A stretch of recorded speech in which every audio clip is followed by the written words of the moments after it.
Kalena dhammat sawanang etamang kalamuttamang. Kita sampai pada video terakhir sekali. Video ini merupakan yang terakhir dari pembacaan e-book Riwayat Spiritual Achan Man, yaitu berupa pembacaan bagian glosari. E-book Venerable Acharya Man Buridatta Thera, A Spiritual Biography by Acharya Mahabuanyana Sampano, diterbitkan oleh Wihara Bodhigiri. Penyunting adalah Bante Titayano dan Herianto. Sedangkan nama-nama para penerjemah dapat Anda lihat di bagian deskripsi di bawah video ini. Baiklah, kita mulai. Glosari. Acharya, guru, pembimbing, juga digunakan sebagai ungkapan rasa hormat bagi biku senior. Acharya dengan A huruf besar adalah gelar kehormatan yang diberikan kepada seorang guru oleh muridnya, seperti pada panggilan Acharya Man dan Acharya Sau. Akaliko, tanpa batas waktu, tidak terkondisi oleh waktu atau musim, berada di luar batasan waktu dan ruang selamanya. Di literatur lama, akaliko adalah kata lain untuk dhamma. Anagami, tidak kembali lagi. Seorang anagami adalah orang yang telah melepaskan 5 belenggu tingkat bawah yang mencengkram pikiran pada siklus kelahiran kembali. Setelah kematiannya, akan dilahirkan di alam yang dinamakan alam suci dan pada akhirnya mencapai nibbana atau tidak pernah kembali dilahirkan. Anata, tanpa diri. Kebenaran semua fenomena adalah hilangnya segala sesuatu yang diidentifikasikan sebagai diri aku. Ini berarti tidak ada unsur fisik dan batin di dalam diri atau 5 khandha yang membentuk satu entitas, baik secara individual maupun kolektif. Juga tidak ada diri yang dapat ditemukan di dalam pikiran atau citta. Oleh karenanya, apa yang dialami sebagai aku adalah tidak lain daripada bayangan diri yang lahir dari kebodohan dan ilusi. Secara alami adalah bersifat sementara, tidak tetap, dan disertai derita. Anicca, sifat alami fenomena di semua alam kehidupan yang tidak tetap, tidak permanen, dan sementara. Dengan kata lain, semua hal timbul dan tenggelam, subjek dari perubahan, sehingga menyebabkan semua hal adalah tidak memuaskan dan diikuti penderitaan atau dukkha. Appana, samadhi pencerapan penuh. Saat appana samadhi, cita sepenuhnya menyatu dengan dasar samadhi. Persepsi tubuh dan pikiran hilang sepenuhnya, meninggalkan inti cita mengetahui. Cita hanya mengetahui dengan jernih, terang, dan berkembang. Tidak ada objek, tidak ada dualisme, hanya mengetahui. Perasaan mendua digantikan sepenuhnya oleh kondisi mental yang menyatu, dan perasaan murni dan selaras yang begitu menakjubkan yang tidak dapat diungkapkan. Ini adalah tahap lanjutan dari samadhi. Arahat, yang tercerahkan atau yang suci. Seorang dengan mengikuti jalan Buddha menuju kebebasan telah menghancurkan keseluruhan kekotoran batin atau kilesa, dan oleh karenanya memperoleh kepastian bahwa semua kebodohan dan ilusi telah sepenuhnya dihancurkan, tidak muncul lagi di hatinya di masa depan. Setelah selesai memotong ikatan yang pernah membelenggunya dalam tumimba lahir, dia tidak lagi ditakdirkan untuk dilahirkan kembali. Oleh karenanya, seorang arahat adalah individu yang telah mencapai nibbana walaupun unsur diri fisik dan mental masih utuh sampai dia meninggal. Citanya telah bebas dari semua ilusi. murni sepenuhnya. Pada saat meninggal, batin dan tubuh terpisah, meninggalkan cipta yang tidak terkondisikan, murni sepenuhnya, yang di luar kemampuan kata-kata biasa untuk menjelaskan. Awidya, kebodohan yang mendasar. Kebodohan ini adalah sumber ilusi tentang diri kita yang sebenarnya, sehingga menjadi faktor penting yang mencengkram makhluk hidup di lingkaran tumimbal lahir. Awidya sepenuhnya ada di dalam cipta yang mengetahui. Sebagai satu kesatuan dari kesadaran cipta dari masa tanpa awal, awidya telah mempengaruhi fungsi alami cipta mengetahui dan mengubah kualitas dasar mengetahui tersebut dengan menciptakan dualisme palsu tentang si tahu dan yang diketahui. Dari sudut pandang individu ini, muncul kesan benar dan salah, baik dan buruk, surga dan neraka, dan seluruh bentuk penderitaan yang menciptakan dunia samsara. Oleh karenanya, awidya adalah bibit makhluk hidup dan kelahiran, inti dari semua makhluk. Awidya juga adalah sumber dari munculnya semua kilesa. Jauh dari kelihatan menakutkan dan mengancam, awidya adalah pusat dari semua penilaian mental dan spiritual yang dipegang dengan bangga oleh makhluk hidup. Ini adalah pemikat yang menarik, alasan kenapa makhluk hidup tidak dapat melihatnya sebagaimana adanya. Tuan besar dari kelahiran dan kematian. Awidya bersembunyi di balik cipta, dan pada awalnya kelihatannya sebagai penilaian yang bijak dan kebahagiaan. Ketika kebijaksanaan masuk ke dalam, atau pengertian benar, awidya seketika hilang, dan cipta yang murni dan tidak tercela muncul. Kebahagiaan tertinggi sebenarnya, nibbana. Bhikkhu, seorang pendeta Buddhis, anggota laki-laki dalam sangga Buddhis yang tidak berkeluarga dan menerima penahbisan. Di negara-negara Theravada, para bhikkhu membentuk pusat komunitas Buddhis. Secara penuh hidup dari sumbangan makanan dan kebutuhan dasar lainnya. Para bhikkhu hidup di wihara secara sederhana, tidak memiliki harta, tidak kawin, menjalankan sila, dan melaksanakan meditasi. Bodhi, sadar, tercerahkan, kebijaksanaan tertinggi. Bodhi disamakan dengan kesempurnaan pandangan terang tentang 4 kesunyataan mulia dan realisasi nibbana, berhentinya semua penderitaan. Brahma, makhluk dewa yang tinggal di 3 alam pertapa arupa bumi. Mereka terlahir di alam tinggi tersebut karena telah mencapai jhana. Konsekuensinya, Brahma mempunyai tubuh halus yang hanya berupa cahaya dan merasakan kebahagiaan batin. Ketika karma baik yang mengirim mereka ke alam tersebut habis, makhluk ini meninggal dan lahir kembali di tempat lain, di alam yang cocok dengan sisa karma mereka. Buddha Sasana, ajaran Sang Buddha, agama Buddha pada umumnya. Buddho, pencerahan tertinggi, nama lain untuk Buddha. Buddho adalah kata meditasi atau parikama yang dilafal berulang kali saat merefleksikan kualitas khusus diri seorang Buddha. Dalam bentuk yang sederhana, seseorang memusatkan perhatian pada pengulangan Buddho atau terus-menerus memikirkan kata Buddho ketika bermeditasi. Seseorang hendaknya hanya menyadari mengulang kata Buddho, Buddho, Buddho, tidak ada yang lainnya.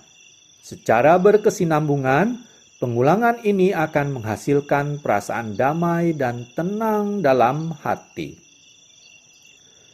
Citta. Citta adalah pikiran yang mengetahui, kualitas dasar dari tahu yang mendasari keberadaan semua makhluk hidup.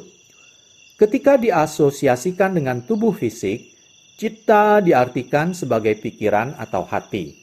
Dipengaruhi oleh kebodohan awijja, citta mengalir keluar dalam bentuk perasaan atau wedana, memori atau sanya, pemikiran atau sangkara, dan kesadaran atau winyana, sehingga menipu keberadaan citta. Citta dikelabui oleh sifat alaminya sendiri. Sifat alami citta adalah mengetahui. Tidak ada subjek, tidak ada objek, tidak ada pembedaan, hanya mengetahui. Citta tidak timbul, juga tidak lenyap, tidak dilahirkan, dan tidak meninggal. Secara normal, citta yang mengetahui adalah tanpa batas waktu, tanpa batas ruang, dan bercahaya. Tetapi sifat alami ini ditutupi oleh kilesa. Melalui kekuatan kilesa atau kebodohan, pengertian si tahu atau subjek dilahirkan. Si tahu yang mengetahui keberadaan objek luar. Timbulnya pusat palsu si tahu tersebut menimbulkan sang aku yang mengalir. Kesadaran mencerap dualisme atau sifat mendua antara aku si tahu dan objek yang diketahui. Dengan demikian, citta dicampur adukkan dengan sesuatu yang dilahirkan, menjadi sakit, tumbuh, tua, dan mati. Dan karenanya, secara mendalam terlibat dalam sekumpulan penderitaan. Di buku ini, citta sering dianggap sebagai hati. Keduanya adalah sinonim, sama arti. Hati membentuk inti dalam tubuh. Ia adalah pusat, materi, saripati utama dalam tubuh. Ia adalah pondasi dasar. Kondisi yang timbul dari citta seperti pikiran muncul di sana, hati.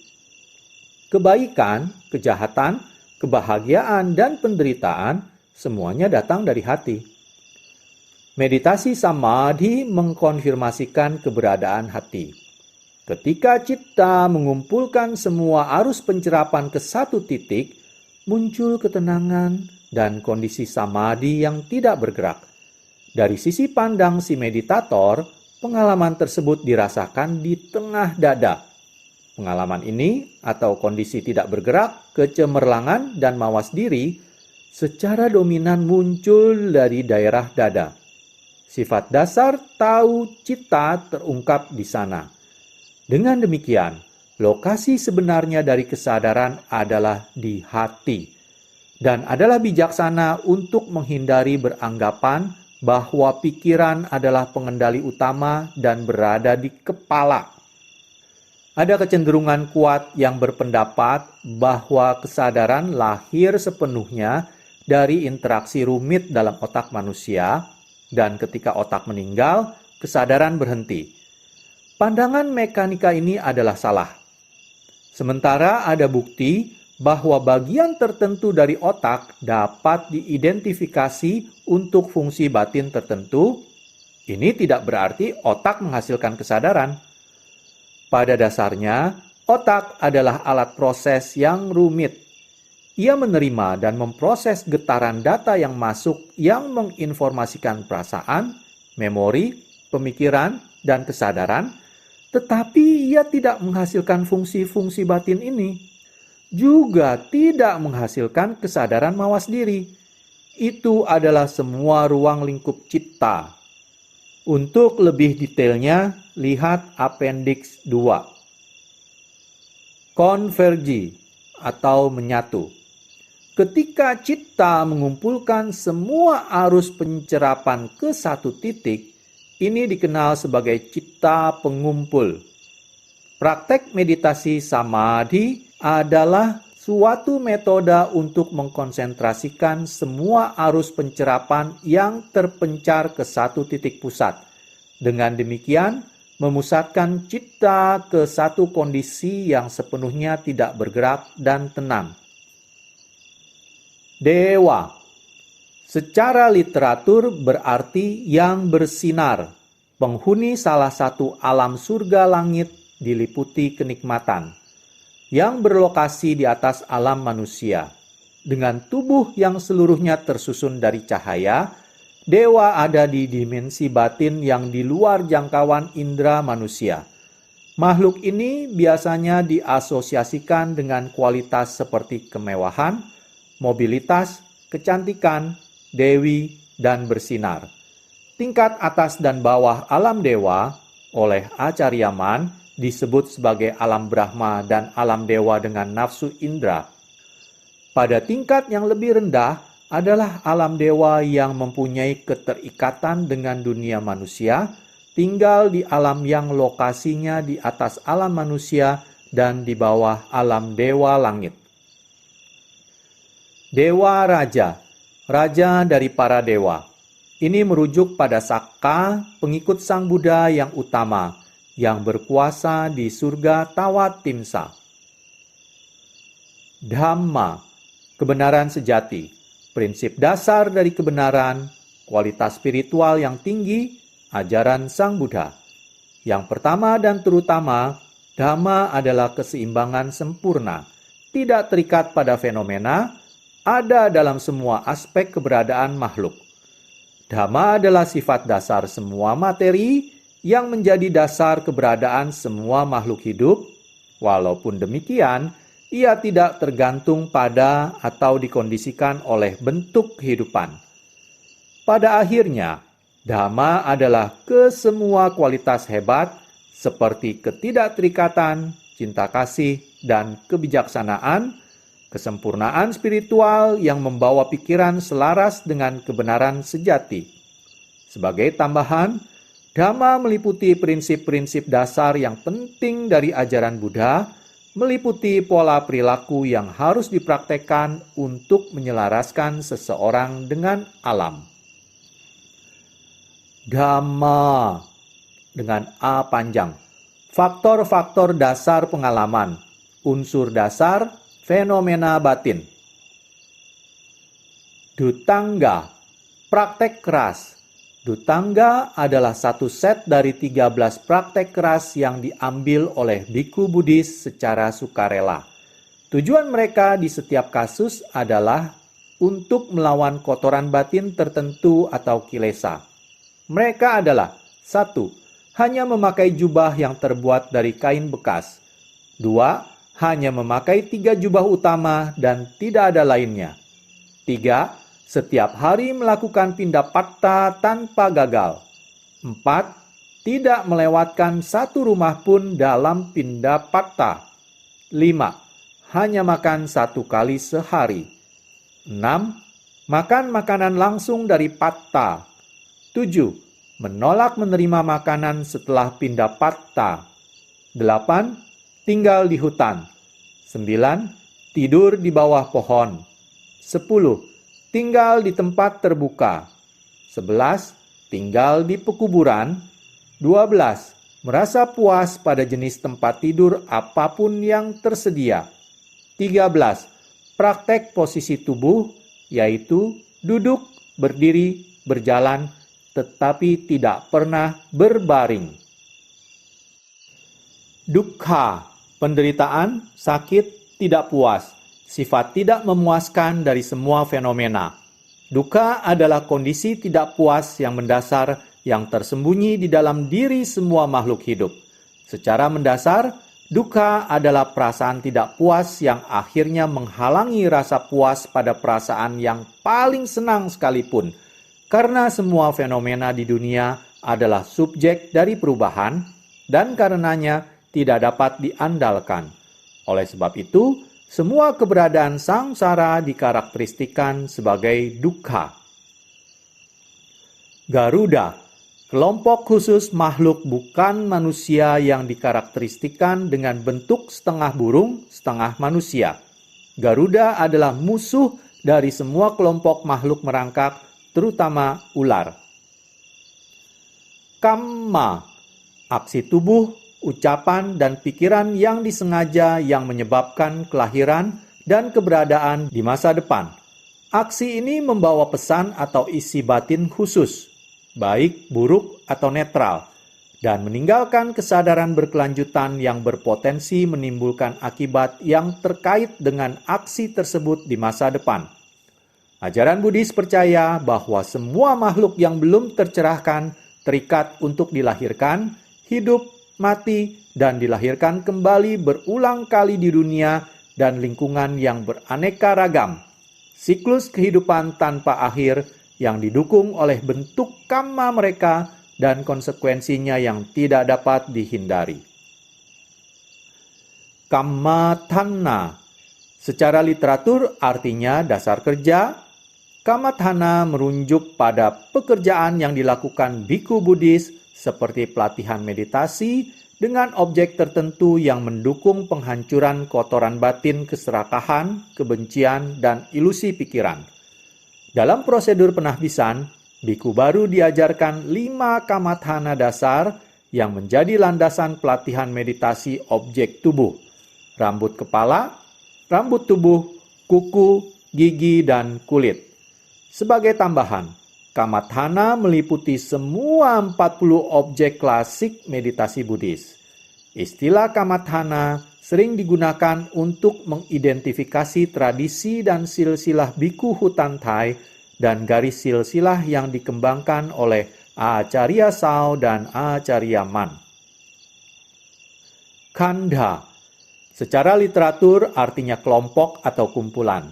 Dalam bentuk jamak, khandhas merujuk pada 5 komponen fisik dan mental, tubuh, perasaan, memori, bentuk-bentuk pikiran, kesadaran, dan indera pada umumnya, penglihatan, pendengaran, penciuman, pengecapan, perasaan kulit. Juga dikenal dengan kumpulan keterikatan, karena mereka adalah sekumpulan keinginan pribadi. Mereka, pada kenyataannya, hanyalah kelompok-kelompok fenomena alam yang secara berkesinambungan muncul dan lenyap, dan hampa dari identitas pribadi apapun. Kilesa, kegelapan batin. Kilesa adalah daya negatif psikologi dan emosi yang ada di hati dan pikiran semua makhluk hidup. Kegelapan batin ini ada 3 jenis, keserakahan, kebencian, dan ilusi. Ketiganya menimbulkan polusi yang mencemari cara orang berpikir, berbicara, dan bertindak, dan karenanya mencemari dari dalam keberadaan mereka, mengikat mereka melalui konsekuensi yang tidak dapat dihindari, semakin kuat pada siklus kelahiran kembali. Manifestasi kemunculan kilesa adalah banyak dan bervariasi. Kilesa meliputi kesenangan, kecemburuan, iri hati, mementingkan diri sendiri, keakuan, kesombongan, kekikiran, kemarahan, ketidaksukaan, dan sebagainya. Ditambah semua jenis variasi yang lebih lembut, yang secara konsisten menghasilkan kondisi pikiran yang tidak baik dan membahayakan, yang bertanggung jawab pada penderitaan manusia. Berbagai kondisi pemicu kilesa ini berinteraksi dan bergabung membentuk pola perilaku yang bertanggung jawab atas penderitaan manusia dan menimbulkan ketidakharmonisan dunia. Magga, phala, dan nibbana. Jalur benar, pahala, dan nibbana. Seperti yang digunakan oleh Acarya Man, penggunaan kata magga, phala, dan nibbana merujuk pada kondisi tertinggi jalan praktek Buddhis dan terutama ditujukan untuk menuntun tahap demi tahap melalui tingkat demi tingkat pembebasan batin sampai pada akhirnya mencapai kebebasan sempurna nibbana. Mahasati dan mahapanya, mawas diri tertinggi dan kebijaksanaan tertinggi. Kewaspadaan atau sati adalah kondisi penuh perhatian pada apapun yang muncul pada indera. Kebijaksanaan atau panya adalah pandangan mendalam yang memeriksa dan menganalisa bentuk-bentuk fenomena yang ada pada indera ketika menyadari keberadaan mereka. Kewaspadaan tertinggi dan kebijaksanaan tertinggi adalah 2 keterampilan yang dikembangkan ke tingkat tinggi yang dikarakteristikan oleh kewaspadaan, kecepatan, dan sensitivitas, dikombinasikan dengan kemampuan berlogika. Keduanya secara konstan bekerja dalam satu kesatuan, tanpa kehilangan konsentrasi pada satu momen pun. Mahasati dan mahapanya dikatakan mampu secara otomatis melacak dan masuk dalam kebenaran semua fenomena pada saat fenomena timbul dan tenggelam. Sebagai satu kondisi mental yang mampu meneliti ilusi atau kebodohan ke tingkat yang lebih halus pada tahap jalur tertinggi atau arhatta maga, pengembangan mahasati dan mahapanya diperlukan untuk menapak arhatta maga dan akhirnya mencapai tujuan akhir nibbana. Mindfulness, mawas diri atau sati, penuh perhatian, kemampuan untuk memusatkan perhatian pada satu objek yang dipilih. Di semua bentuk meditasi, mawas diri berarti perhatian penuh tanpa terganggu pada satu objek meditasi atau pada satu fenomena yang diselidiki proses kejadiannya. Mawas diri adalah suatu cara yang sangat penting di setiap jenis meditasi. Tanpa mawas diri, pikiran akan selalu lemah dan gagal memusatkan perhatian pada objek. Naga, kelompok makhluk melata atau ular. Kelompok naga termasuk di dalamnya ular, dewa di lautan, di bumi, dan alam yang berada di bawahnya. Dengan sendirinya, naga mewakili potensi hujan dan aliran air. Naga adalah kelompok makhluk yang tugas utamanya adalah menjaga dan memberi manfaat. Mereka dikatakan bisa mengubah wujud sesuai kehendak. Pada teks-teks lama, banyak terdapat cerita naga yang mengubah wujud ke wujud manusia. Naga diketahui mempunyai rasa hormat yang besar pada Buddha dan muridnya. Nama, fenomena batin. Nama merujuk pada komponen atau unsur batin seseorang, atau nama kanda, yang meliputi perasaan, memori, pikiran, dan kesadaran. Nibbana, Sansekerta nirwana. Secara literatur berarti dimusnahkan. Nibbana diumpamakan sebagai sebuah lampu atau api yang padam. Dengan kata lain, 3 api, keserakahan, kebencian, dan ilusi di hati telah padam karena kurang minyak. Padamnya api ini membebaskan pikiran dari semua ikatan pada siklus kelahiran kembali dan penderitaan. Nibbana adalah kebebasan sempurna, kebahagiaan tertinggi. Oleh karenanya, Nibbana adalah tujuan akhir pelatihan Buddhis.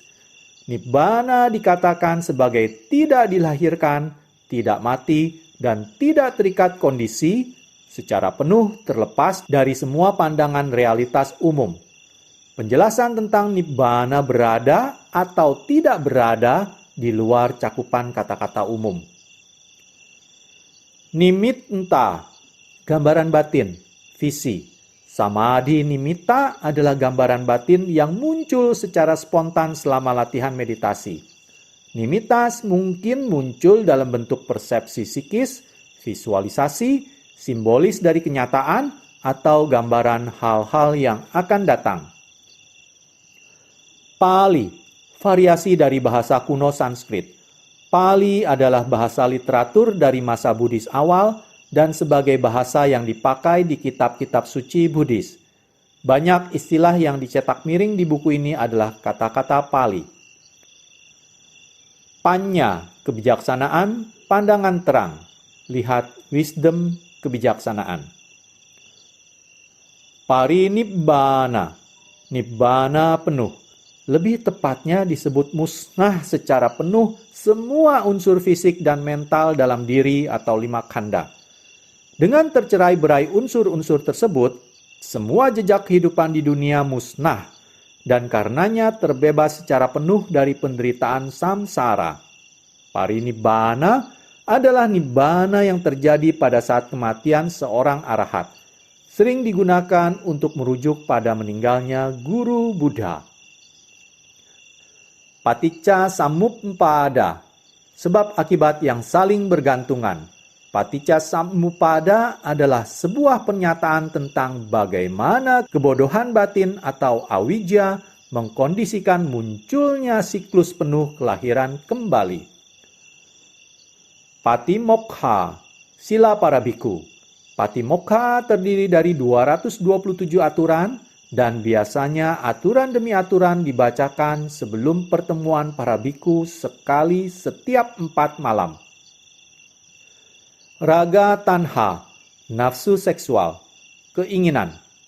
Dilandasi oleh kepercayaan bahwa tubuh adalah diri sendiri dan kebahagiaan dapat dicapai melalui sensasi tubuh, Raga tanha adalah keinginan bahwa nafsu untuk mencari kesenangan dan kepuasan diri melalui badan jasmani. Dengan pandangan salah ini, orang-orang mencoba mengatasi ketidakpuasan dan mencari pemenuhan nafsu dengan cara menggunakan stimulasi fisik. Jika nafsu ini dibiarkan bebas, akan mudah menguasai diri seseorang dan menimbulkan nafsu yang lebih besar, menjadikan hati selamanya merasa tidak puas. Retret musim hujan atau wasa. Retret meditasi selama 3 bulan setiap tahun yang dilakukan oleh para biku di tradisi Theravada. Retret selalu dilakukan di musim hujan, mulai dari masa bulan penuh di bulan Juli sampai bulan penuh di bulan Oktober. Dalam tradisi biku hutan Acharyaman, retret menekankan cara hidup pelepasan, praktek keras, dan meditasi intensif. Rupa, tubuh dan fenomena fisik secara umum. Sebagai lawan dari nama atau fenomena batin, rupa adalah unsur fisik diri seseorang. Saddha, keyakinan, kepercayaan. Keyakinan pada Buddha atau guru agung yang memberikan kepercayaan dan keinginan untuk mempraktekkan ajarannya. Dengan keyakinan yang beralasan, didasarkan pada pemahaman, saddha semakin kuat di setiap pencapaian sepanjang jalan Dhamma. Sadhu, benar adanya. Secara umum digunakan di lingkungan Buddhis, sadhu adalah ekspresi setuju. Sakka, dikenal sebagai Raja Dewa. Sakka adalah pengikut utama Sang Buddha yang menjadi penguasa surga Tawatimsa. Samadhi, ketenangan meditasi dan konsentrasi. Samadhi didapatkan dengan mempraktekkan berbagai teknik meditasi yang ditujukan untuk menenangkan pergolakan emosi pikiran dan pikiran liar. Cara yang digunakan adalah konsentrasi pada satu objek dan dengan perhatian penuh memegang objek tersebut sampai pikiran secara keseluruhan tercerap ke dalam objek sehingga hanya ada satu kesadaran. Dengan konsentrasi hanya pada satu objek, pikiran liar dan arus pikiran yang secara normalnya terpencar melalui sensor indera dikumpulkan menjadi satu di satu titik, tidak bergerak, tenang, dan kondisi terkonsentrasi yang disebut samadhi. Ini tidak berarti bahwa pikiran berusaha konsentrasi di satu titik atau fokus keluar, tetapi lebih tepatnya, pikiran secara giat mengikuti metode dengan perhatian penuh. Pikiran secara alami dengan sendirinya menyatu dalam satu kondisi mawas diri. Hasilnya adalah perasaan murni dan harmoni yang begitu menakjubkan dan tidak dapat dilukiskan. Hasil samadhi, pikiran tenang dan terkonsentrasi, digunakan sebagai dasar melakukan investigasi untuk mengembangkan kebijaksanaan dan mendapatkan pandangan terang terhadap sifat alami dari semua fenomena. Samadhi mempunyai banyak tingkatan dan kelompok. Untuk mengetahui kelompok samadhi, lihat catatan nomor 34 dari catatan bagian tahun-tahun pertengahan. Samana, seorang yogi yang melatih diri, yang meninggalkan kehidupan sosial pada umumnya untuk menjalankan pelatihan kehidupan spiritual. Di zaman Sang Buddha, seorang samana dianggap sebagai simbol ideal pertapa keras yang berkelana. Samsara, lingkaran kelahiran kembali tanpa awal, perputaran hidup semua makhluk hidup. Samsara adalah nama yang diberikan untuk proses lahir, sakit, tua dan mati. Rentetan kejadian lahir, mati, dan lahir kembali tanpa putus. Samsara meliputi seluruh makhluk hidup di alam semesta, dari makhluk paling kasar sampai makhluk paling halus, dari alam tingkat paling atas yang tidak berbentuk sampai alam bawah neraka. Semua makhluk hidup dalam siklus ini adalah subjek dari perubahan, secara alamiah tidak kekal, dan diliputi rasa sakit dan derita. Dengan tiap tingkat kehidupan ditentukan oleh perbuatan, kata-kata, dan pikiran yang disengaja. Pencapaian nibbana menandakan pelepasan sempurna dari dunia samsara. Sangha, komunitas murid Sang Buddha. Pada pengertian umum, Sangha berarti perkumpulan para biku di wihara-wihara Buddhis. Pada pengertian ideal, Sangha merujuk pada pengikut Buddha, umat awam atau biku yang minimal telah mencapai tingkat pertama dari 4 tingkat jalan menuju arahat. Sangkhara. Pada pengertian umum, sangkhara merujuk pada semua kekuatan yang membentuk atau mengkondisikan semua hal, batin dan materi, yang ada di dunia yang fenomenal. Sebagai unsur pribadi yang keempat atau sangkara khandha, sangkara merujuk pada pemikiran dan imajinasi, yaitu pemikiran yang secara konstan terbentuk di pikiran dan dikonsepsikan sebagai persepsi pada diri seseorang. Sangkara menciptakan ide-ide dan kemudian dilanjutkan ke sanya, yang menerjemahkan dan menjabarkan ide-ide tersebut, dalam kurung membuat asumsi-asumsi tentang keberadaan ide-ide. Sanya, memori, pengenalan kemunculan fenomena batin dan fisik. Sebagai unsur pribadi yang ketiga, sanya khandha diasosiasikan atau dihubungkan dengan fungsi memori. Contohnya, pengenalan, asosiasi, dan interpretasi. Sanya mengenal objek dan memberikan arti untuk semua persepsi pada diri seseorang. Melalui pengumpulan pengalaman masa lalu, fungsi memori memberikan arti pada sesuatu hal dan kemudian menginterpretasikannya, menyebabkan seseorang merasa sedih atau gembira terhadap suatu persepsi. Sasana, ajaran Sang Buddha dan agama Buddha pada umumnya. Jalan spiritual Buddhis tidak diragukan lagi bersifat multidimensi. Semua praktek yang baik, dari kemurahan hati sampai meditasi pencapaian jalan, adalah aspek penting jalan menuju tujuan akhir, yaitu berhentinya penderitaan. Istilah sasana biasanya merujuk pada ajaran Sang Buddha, prakteknya, dan realisasinya. Sawaka, murid langsung dari guru Buddha yang mendengar ajaran Buddha dan menyatakan Sang Buddha sebagai guru. Sugato, pergi atau pergi menuju tujuan baik, nama lain dari Buddha. Sutta, dialog atau ceramah yang disampaikan Sang Buddha. Setelah Buddha meninggal, sutta yang disampaikannya kepada muridnya diwariskan dalam bahasa Pali dengan cara tradisi penyampaian secara lisan. Sutta akhirnya diselesaikan dalam bentuk tulisan di Sri Lanka sekitar tahun 100 sebelum Masehi dan membentuk dasar ajaran Buddha yang kita kenal sekarang ini. Tathagata, seseorang yang telah pergi, salah satu nama lain dari Buddha yang digunakan untuk menunjuk dirinya sendiri. Tawatimsa, 33 alam dewa dengan nafsu indera di mana dewa Saka berkuasa. Terestrial dewa, dewa bumi. Kelompok makhluk bukan manusia yang tinggal di alam nafsu setingkat di atas alam manusia. Juga dikenal sebagai dewa Rukha atau Bhumma karena kesamaan alamiah mereka dengan bumi. Makhluk-makhluk ini biasanya mendiami bagian atas pohon besar. Bisa satu kelompok atau satu keluarga berdiam di satu pohon. Lahir di dunia ini terjadi karena perbuatan baik tertentu yang menguntungkan makhluk lain, dikombinasikan dengan keterikatan yang kuat pada alam bumi. Kelihatannya, sebagian besar dewa yang mengunjungi Acharyaman sepanjang masa hidupnya sebagai biku hutan adalah dari alam ini. Karena daerah terpencil yang masih liar selalu menjadi tempat tinggal dewa ini.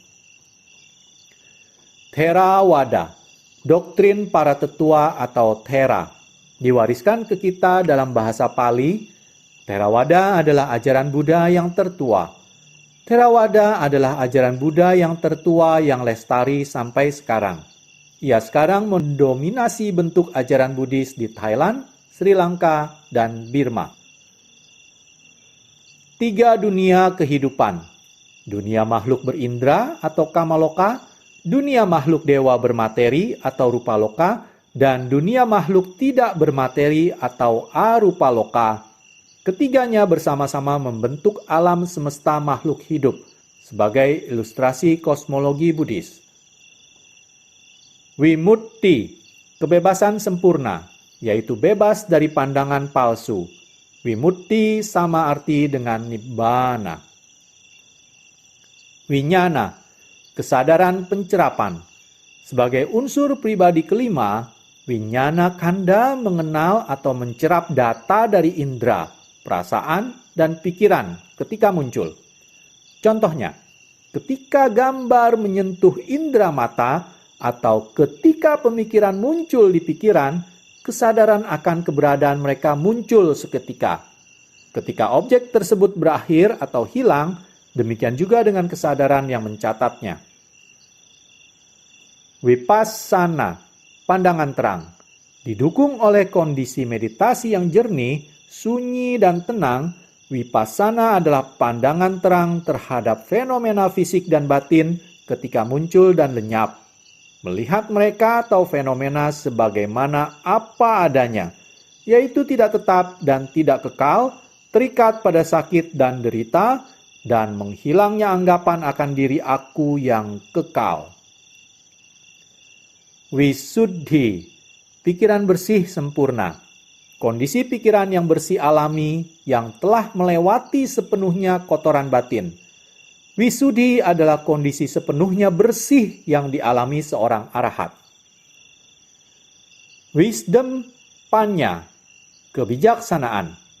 Istilah panya mengindikasikan usaha aktif dan tajam dalam mengamati sebab akibat dengan tujuan mencari, memeriksa, dan menganalisa fenomena fisik dan batin ketika muncul dan lenyap, untuk melihatnya sebagaimana apa adanya, yaitu tidak tetap, tidak kekal, terikat pada sakit dan penderitaan, dan hilangnya anggapan akan diri aku yang kekal. Seperti yang digunakan dalam ajaran Buddhis, kebijaksanaan merujuk tidak hanya pada penilaian yang baik. Kebijaksanaan adalah cara untuk mencari, memeriksa, membandingkan, dan menginvestigasi cara bekerjanya tubuh dan pikiran dalam prinsip dasar kebenaran dengan tujuan untuk dapat mengatasi kebodohan batin atau kilesa yang menghancurkan sifat alami batin dan sifat alami subjek yang mengetahuinya. Walaupun pemikiran logika pada awalnya sebagai bagian terbesar dalam praktek kebijaksanaan, pengertian benar berdasarkan logika masih dangkal, tidak mendalam. Ketika kebijaksanaan berkembang dan menjadi semakin mendalam, keahliannya atau ketajamannya menjadi semakin halus sehingga pengertian benar menjadi semakin baik. Hanya pada kondisi meditasi yang mendalam, akar sebab ketidakpuasan pikiran dapat diketahui dan dihancurkan. Secara umum, kebijaksanaan adalah pelengkap ketenangan samadhi. Keduanya bekerja bersamaan untuk memastikan tugas menghapus kilesa berhasil dengan tingkat efisiensi maksimum. Keduanya adalah aspek penting jalan menuju berakhirnya penderitaan. Yakha, Dewa Yama penguasa neraka. Kelompok non-manusia yang sering berwujud kejam dan menakutkan. Demikianlah akhirnya selesai juga pembacaan e-book riwayat spiritual Acariaman. Semuanya menjadi 47 bagian video di luar dari bagian yang part A dan part B dari sebuah video. Saya mohon maaf jika terjadi kekurangan dalam pembacaan e-book yang panjang ini. Terima kasih. กาเลนะธัมมัสสวนังเอตัมมังคลมุตตมัง